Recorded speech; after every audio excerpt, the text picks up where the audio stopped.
Welcome to the Key Chapters of the Bible podcast. This is a daily podcast that's going through the key chapters of God's Word.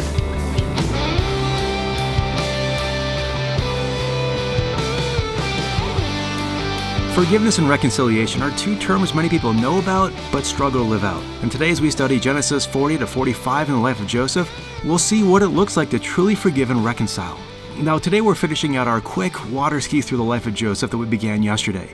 There is so much great material in the record of Joseph's life. Moses wrote this account around 1446 BC or so, and he wrote the book of Genesis for the children of Israel who had been delivered from Egypt.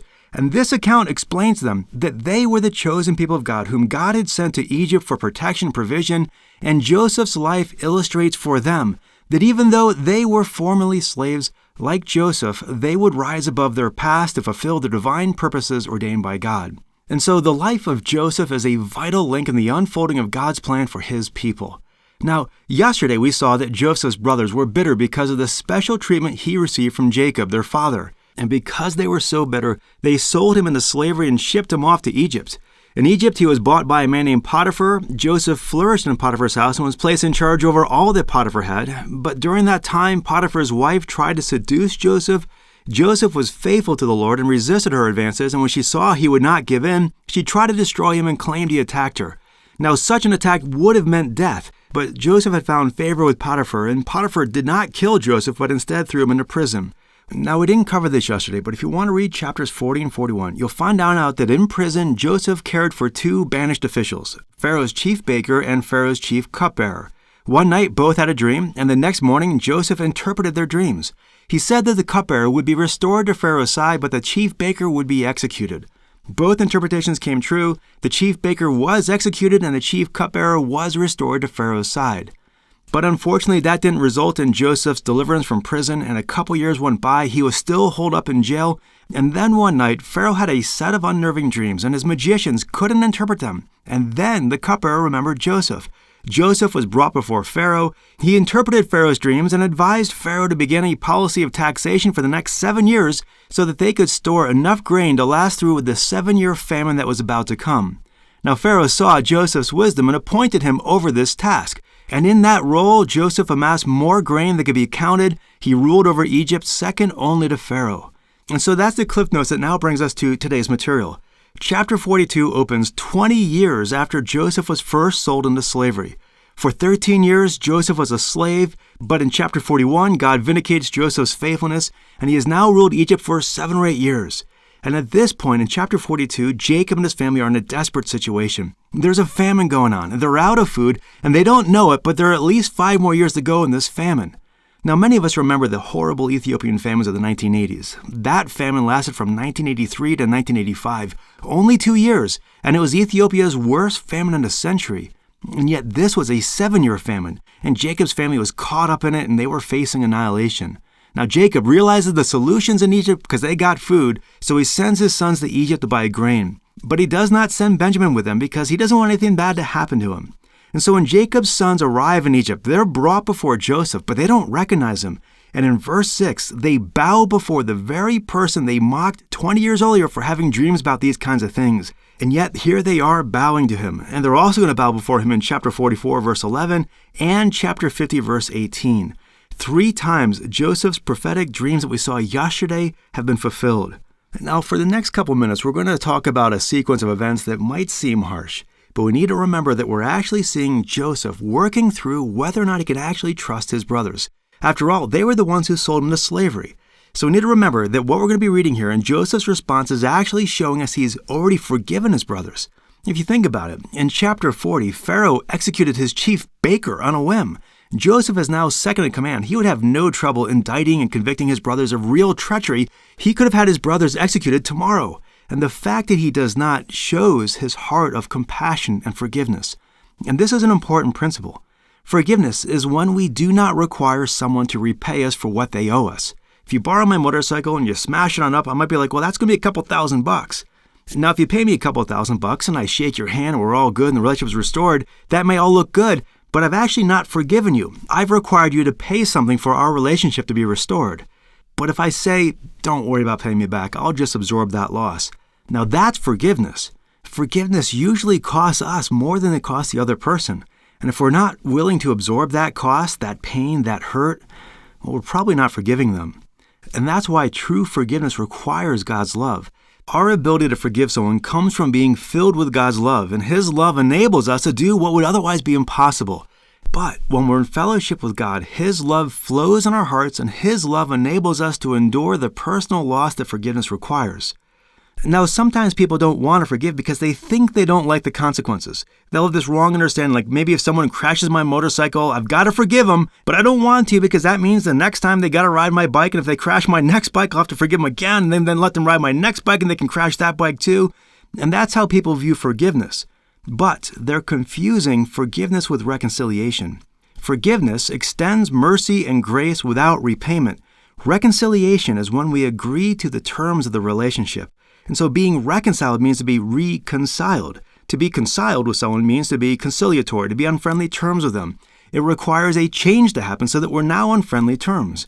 I can forgive someone for crashing my bike and not require they pay me back, but before they ride my next bike, we're going to have a conversation about their riding skills. When we're reconciled, we're agreeing to this path going forward. Maybe they'll drive slower. Maybe they'll stay off dirt roads. Maybe they'll take a rider safety course.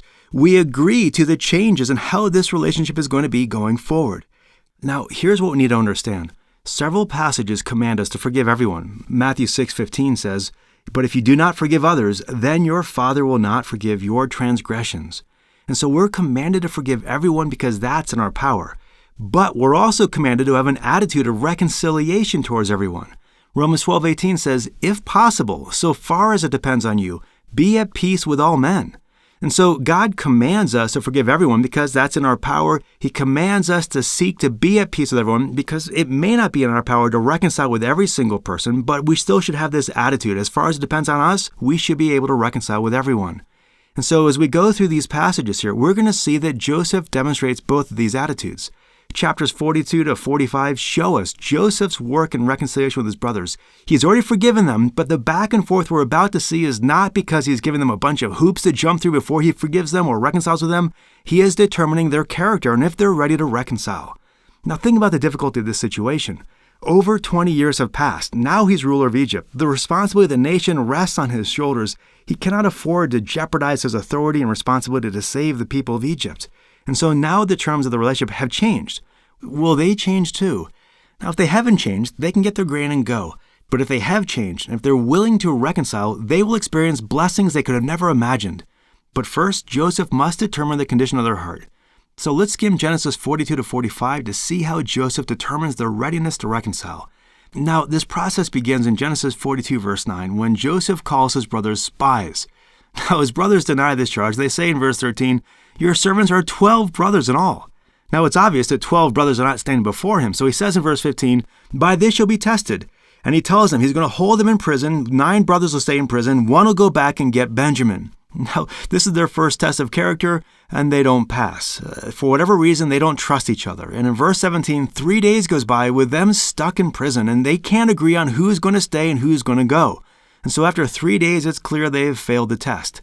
Now, lots of people in Joseph's shoes would have said, well, they failed the test. That's it. We're done here. But not Joseph. Joseph truly desires reconciliation, and so he modifies his plan. In verses 18 and 19, Joseph brings them back and he says, "I fear God," as in, I too am a follower of Yahweh the Lord. I can be trusted. And so if you're honest men, let one of your brothers stay. And so he's gone from 9 now to 1. Let him stay, be confined to prison, and the rest of you go back home and bring your other brother back. Now this seems reasonable, but they still don't trust one another, and they can't decide who's going to stay. And so in verse 24, Joseph just chooses Simeon and sends the rest on their way. And so this is not the most auspicious beginning for reconciliation. But even in this passage, there is a glimmer of character development in verse 21. In verse 21, the brothers say to one another, "Truly, we are guilty concerning our brother, because we saw the distress of his soul when he was pleading with us, and yet we would not listen. Therefore, this distress has come upon us." And so for the first time, the brothers' guilty consciences show that reconciliation may be possible. Well, skipping down to the end of chapter 43, they return to Jacob and explain the situation to him, and this is another test they fail, and Jacob fails it too. Jacob says to them in verse 36, "You have bereaved me of my children. Joseph is no more, and Simeon is no more, and you would take Benjamin? All of these things are against me." Basically, I've already lost Joseph. I'm not willing to lose Benjamin. And notice what he's saying. He's saying, Simeon will rot in jail before I send Benjamin over to Egypt. And so in verse 37, Reuben responds by saying, if we don't come back, you can kill my 2 boys. Now, obviously, that's a ridiculous idea, and Joseph doesn't jump at the idea of killing his grandson, so he's basically like, yeah, no. Now, imagine how painful this would have sounded, though, to everybody else. He's basically saying, I know I've got 10 of you, but you guys don't count. The only son that matters to me is Benjamin. And so this is a problem at every level, and because there's no change, reconciliation is delayed. And that takes us then to chapter 43. In chapter 43, verse 2, their food runs out, and now things are serious. All of their lives are being threatened, they're all on the verge of dying, and Jacob realizes he's going to lose Benjamin to starvation anyway, and so he agrees to let him go to Egypt. Now this time, when they come before Joseph in Egypt, in chapter 43, verse 16, Joseph sees Benjamin, and now he sends them all to his own house. Now this must have seemed so bizarre, but they've got no choice, so they gotta go. And when they're at his house, he assigns their seats according to their birth order. That's amazing right there. And to make things even stranger, in verse 34, Joseph then gets up from his own table and walks to their table and gives them some of his own food. But he doesn't give them all the same amount. He gives Benjamin 5 times as much as everyone else. And this is another test. Are they still bitter about the favoritism shown by Jacob? Were they going to be bitter over Benjamin's privileges? And if they are bitter over Benjamin, they're probably still bitter over Joseph as well. But this time, things are looking better. And in verse 34, it says, they feasted and drank freely. There is no sign of bitterness. They're simply accepting Benjamin's blessings. And this is definitely an improvement, but the situation still needs to be laid out plainly. And so to kind of break things out in the open, in chapter 44, verse 2, Joseph has his own silver cup put in Benjamin's sack. The plan is that Benjamin will be accused of theft and be arrested. And if they're okay with Benjamin getting carted off to an Egyptian jail, and if they're relieved that the last of Jacob's favorite sons is now gone, Joseph would know their heart has not changed, and Ben would still be with him, and they would just live out their days in Egypt in this privileged state of royalty. But if they stood up for Benjamin and refused to let him go, then Joseph would know that they were new men, and he could be reconciled with them. And so the brothers head off, and in verse 4, Joseph sends a servant after them and accuses Benjamin of stealing a silver cup. Again, on the surface, Benjamin is guilty, will have to stay in Egypt. But here's where we see their change of the heart. In verse 18, Judah falls before Joseph and gives one of the longest and most emotional pleas for mercy in the Bible. In verse 18, he acknowledges that Joseph is equal to Pharaoh. In verse 30, he explains that his father's life is bound up with Benjamin's life. And so in verse 33, Judah begs that he be allowed to become Joseph's slave so that Benjamin could go home. And they had a chance to get rid of Jacob's favorite son, but instead they beg for his release and even ask to be enslaved instead of him. And so finally it is clear, these are changed men. And that brings us to the reconciliation with Joseph in chapter 45. In chapter 45, when Joseph sees they've changed, he cries out in verse 3, I am Joseph. Now, they can't understand what's going on. It's just too much for them. And so he's like, guys, come closer. Look at me. I am your brother, Joseph, whom you sold into Egypt. Now, Joseph has not forgotten what they did to them, but he has forgiven them. And we see what this looks like in verse 5 when he says to them, now, do not be grieved or angry with yourselves because you sold me here, for God sent me before you to preserve life. And in verse 7, he says, God sent me before you to preserve for you a remnant in the earth and to keep you alive by a great deliverance. Joseph is clearly understanding that he and his brothers have this sacred responsibility to establish this nation for God. And so he goes on to say in verse 8, now therefore, it was not you who sent me here, but God, and he has made me a father to Pharaoh and lord of all his household and ruler over all the land of Egypt. And so it's just this incredible story here. We can keep on going on, but let me just summarize what happens here. They hear this, they're blown away, they go back home, they get Jacob, he's blown away, and they all move back to Egypt. In chapter 47, Jacob meets Pharaoh and blesses him twice. They all move to Goshen, they live there as shepherds, and in chapter 49, Jacob blesses his sons and then passes away. And then in chapter 50, Joseph's brothers come to him again, and they're concerned that now that Jacob is gone, Joseph's really going to let him have it. And so for the third time, Joseph's brothers fall before him and fulfill the prophecies about bowing before him. But instead of condemning them, Joseph says to them in verse 19 of chapter 50, do not be afraid, for am I in God's place? As for you, you meant evil against me, but God meant it for good in order to bring about this present result to preserve many people alive. And so the account of Joseph and his brothers ends with them being clearly, fully reconciled.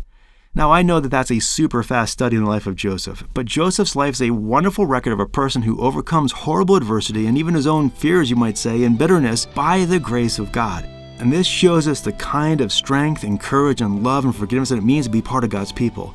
And so let's end our time together by asking the Lord to fill us with His grace that we might follow Joseph's example and be people of love and reconciliation just like him.